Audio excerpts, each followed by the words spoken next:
I know you're removed from the game and you're a professional and you're doing your job, but, you know, Michael's with the Yankees his whole career. Paul was with the Yankees most of his career, never played for the Mets. I mean, you played for the Mets. You had significant years for the Mets. So are you the least bit torn at all when you watch these games? Well, part of me will always, have a soft spot in my heart for the Mets. I grew up playing for the Mets. I learned to love New York City playing for the Mets. So the 80s were great. It was a wild group of guys. I did my best to fit in. All I do is look to the left and see Keith and Ronnie, and those were my mentors. So, yeah, of course, I love it when both teams are doing well. I'd love to see another World Series, Subway Series. Now, we were speaking as you were waiting to come on about Chapman. And the thing that alarmed me about Chapman yesterday, David, is the overuse of the slider. That's not what he's about. What are you seeing when you watch him right now? Well, what I saw was a guy since he's come off the DL with a shoulder problem, and then you go all the way back to last postseason, the way he was used by Madden and the Cubs, and the way he complained about it, makes me think that he went through the grinder last year. He went as hard as he could before he went on the DL. Actually, his numbers were pretty dominating before he went on the DL.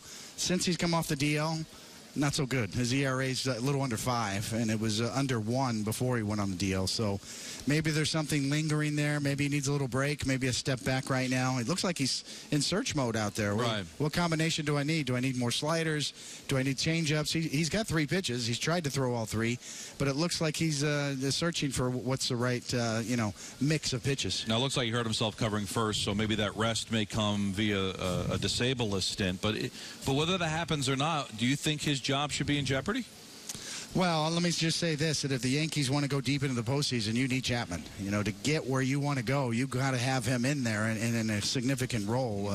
Over the next 10 days, 2 weeks, if you want to try Robertson as a closer or if you want to do Betances as a closer, those are nice luxuries to have. And credit Brian Cashman with that trade that he made, because they are as deep as anybody right now. It's interesting that, a lot of the writers today, John Harper in particular, really painted the scene of the clubhouse after the game where Chapman's sitting there, towel over his head, like kind of staring into space, where Chase Headley had to come by, put his arm around his shoulder.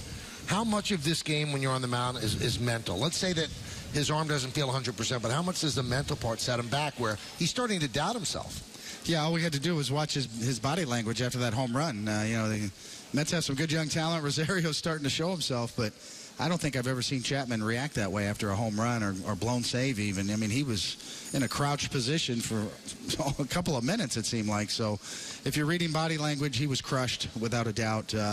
Confidence is so fleeting in this game, even for the best of athletes. I've seen the Hall of Famers that suddenly flip on you when they go through a tough stretch, and you constantly have to prove yourself in this game, and I think Chapman's understanding that right now. All right, settle the debate for us. We open the show. Michael feels that the Mets and Terry Collins missed an opportunity by taking Smith out of the game to face Chapman. Young kid, chance in front of 45,000 people to face an elite closer.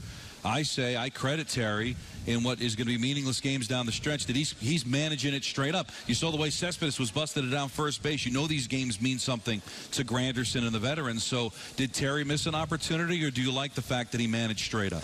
Well, also, Terry's trying to win ball games, and he's up for another contract potentially. So he's trying to win. So you understand that. If Terry had a 3-year deal, then maybe he would sit there and make decisions differently and say, you know what, let's give this rookie a shot in this tough situation just for a developmental purpose. But Terry's playing for a contract too, so he's trying to win games. So I certainly understand him playing it straight up. And that's the danger of having a manager who's in this nebulous state. Is he going to go? Is he going to stay? Because he's going to try to win as many games as possible, because I think he wants to stay. Might determine his fate at this point, how the Mets play down the stretch, how he gets them to play. Terry's been great as far as kind of understanding the clubhouse and the mechanisms in the clubhouse and the personalities, and he handles the media well, straight up, always available kind of guy. But he may be playing for his contract right here, so a 1-loss record from here on out matters to him. See, I have we're sitting here with David Cohn at McFadden's before Game 3 of the Subway Series. I have the luxury of not just doing the game with David and Paul, but I get to watch them when they watch the players, and that you guys, watching at home don't see that. And I could see, just watching you, I don't know if you catch me watching, your appreciation of Sonny Gray. Why do you appreciate what he does? I mean, I know you appreciate what every pitcher brings to the table, but this guy, I think, strikes you in a way. Well, he does. I mean, obviously, he's 27 years old. He's got a wealth of talent. I think his best days are ahead of him. And, I want to see right away. I love to see tough kids come to New York and succeed. And I want to see him embrace the culture of New York. And it takes a certain moxie to pitch here, especially for the Yankees or the Mets for that matter. And he's got it, I think. I'm still getting to know him. I'm looking forward to getting a chance to talk to him. But just his body language on the mound, his stuff, his demeanor tells me, this kid's got a chance. And we saw his A game last night. And, he's deliberate with his delivery. Maybe he works a little slow. But his pitches were darting all over the place, both ways. It was like Nintendo.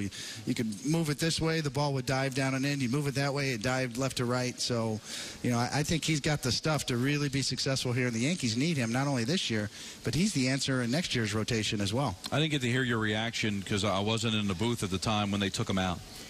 Michael, would you have stuck with him a little longer? 104 pitches. No. I think it was Rosario. He had fooled him on the slider quite a bit. And when we talked about trying to avoid the bullpen if you can, were you surprised they took him out?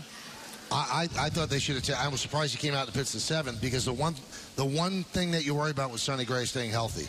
So you have a lead. You have a great bullpen. He's right around 92 pitches. What was his high? 104 this year? I don't think I would have had him come out. Especially after the Yankees scored the fourth run. Right.